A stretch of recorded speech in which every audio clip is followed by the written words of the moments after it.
Hello, and welcome to the official update video for MC Championship Project G.L.O.P. We're back in the IRL again. MCC Project G.L.O.P is taking place at TwitchCon Rotterdam, and boy do we have a show for you. Yup, in this MCC we've partnered with Minecraft again to show off some of their newest drop, Chaos Cubed, which means you'll be seeing a lot of these little guys, the new Sulfur Cubes. If you watched MCC Copper Crown at TwitchCon San Diego, then you'll know exactly what kind of chaos to expect.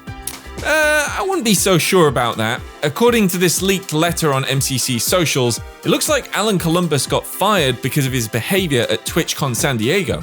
And GDL's board is stepping in to ensure that this time there'll be absolutely no chaos and for everything to go absolutely perfectly. Oh, that makes sense.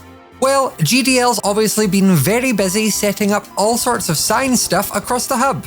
Guess you'll have to watch to find out. Let's dive into the games and what we're doing with them. Starting with Grid Runners, we're going all out on the new Sulfur Cube mechanics. So you'll find 5 new rooms using them.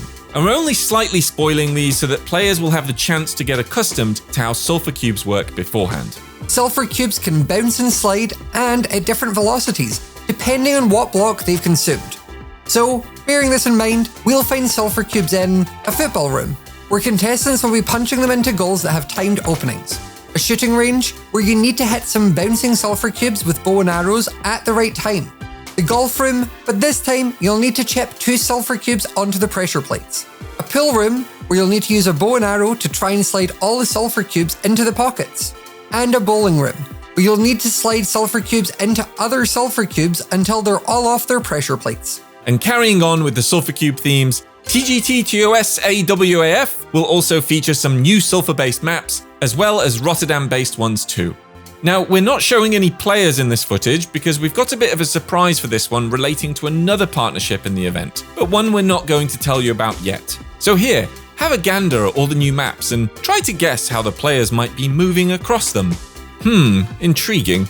And then lastly, Sulfur Cubes also make it into Meltdown, and they're completely replacing the heaters. This means the heaters are no longer static and can be punched and slid around. Teammate frozen in a difficult position? Well, no problem. Slide the heater over to them. Or punch an enemy heater away, and perhaps even into lava. But don't worry, if your heater gets destroyed, it'll spawn right back in your bucket with a bit of a cooldown. You can also just pick it up on your own too. In Hole in the Wall, we'll be back in the Rotterdam map, but with a few sulfur decorations. Survival games will take place on Millionaire Mansions. And Rocket Spleef Rush will soar across Overload, Area 51, and Construction. Alright, that about covers everything. Plenty of surprises in the show, so we hope to see your lovely faces there. Thank you very much for watching, and see you on Sunday 31st at 2 PM CST, hopefully at TwitchCon Rotterdam. Wait, you never actually told me what Project G.L.O.P actually stands for. Huh? Well, I don't know. Nobody told me. So we just put it on the front cover of the show and everything, and no one knew what it stood. Cool.